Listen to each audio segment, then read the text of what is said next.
nga ang toy na re-review natin for today. This is the YOLO Park AMK series Despicable Me 4 Mega Minion Jerry.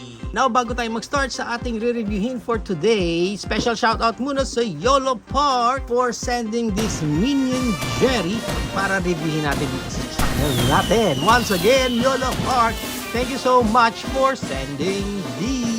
And pag bumili nga kayo nitong Minion Jerry, ganyang klaseng packaging ang meron siya sa harap and at the back, and at the side, on the other side, and on top, and at the bottom. No. And pag na-unbox natin dito si Minion Jerry, nandito ulit yung cardboard ng YOLO Park ng kanila mga QRs para sa kanilang customer service. We have here naman yung pinaka-manual ni Jerry. And as you can see, naka-clamshell pa nga dito si Jerry, so i-assemble na natin siya. Unahin na natin yung pinaka-legs niya.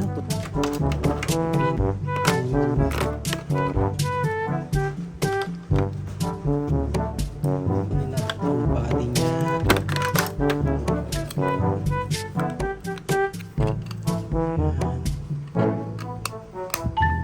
Yung spring niya dapat dito siya.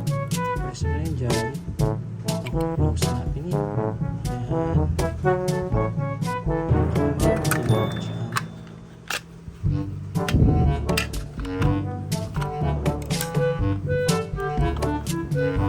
Lastly, ito yung kanyang eyes. Yan. And then last part na to, pinaka-taas ng head niya. Yan. Ang kulit. Para siyang si Fantastic Four thing. Anyway, nandito rin yung kanyang stand. Diyan si Jerry. And meron pa siya ditong alt hand ulit. Mga naka-open palm and mga options ng eyes na gusto niyo ikabit sa kanya. So, eto na si Minion Jerry. Check muna natin yung kanyang details. Maganda yung details niya. So far, siya ang pinaka-favorite ko sa lahat. Kasi siya lang yung may texture eh. Pero check natin iba pa niyang details. Yan, bilog na bilog siya. Ang ganda eh. Ang ganda niya. And para sa kanyang articulation, yung eyes niya napapalitan yan. And yung mouth niya, andyan. Yung ibang options niya, meron siyang super galit, and meron siya ng gigigil, meron siyang sumisigaw. Dito na lang tayo sa shouting. Yan. And yung kamay niya ulit, even pala yung kamay niya, may texture din. Ang galing. Hindi lang basta smooth yung kanyang texture dito. Same. Ang galing na. Tapos wired din siya. So, yan. Pwede mo siyang ma-articulate sa pwesto na gusto mo. Pagdating dito sa face niya, may rotation din. Naks naman. And then yung sa paa niya, may high kick na ganyan and may back kick na ganyan. Yung pinakapaa niya, naka-ball joint. So pwede mo siyang ma-move ulit ng left and right, up and down.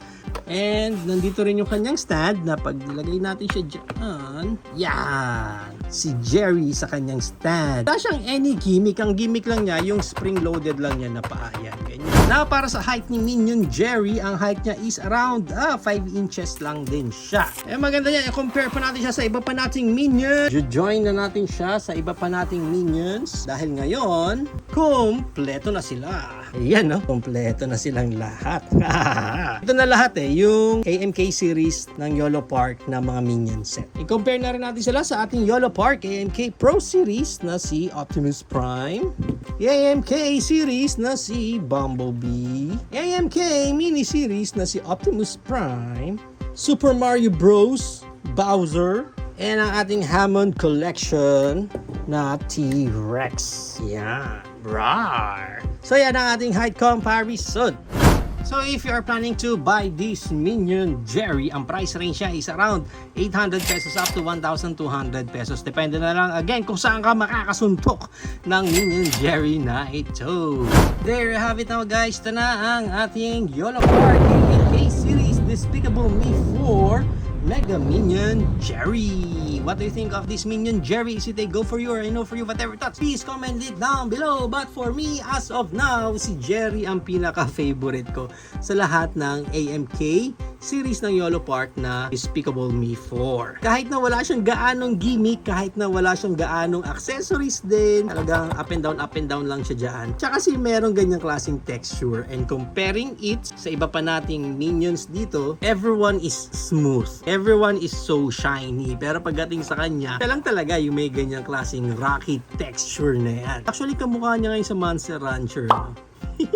Anyway, lalong mas gumaganda and mas umaangat beauty neto ni Jerry pag naisama mo na siya sa iba pa nating set ng YOLO Park AMK series na Despicable Me 4 Minions. How about you guys? Kukuha ka lang ba ng isang piraso na favorite mo dito sa 5 set na to or gusto mo kompletuhin na rin silang lahat? So what are you waiting for guys? Go! Get nyo na rin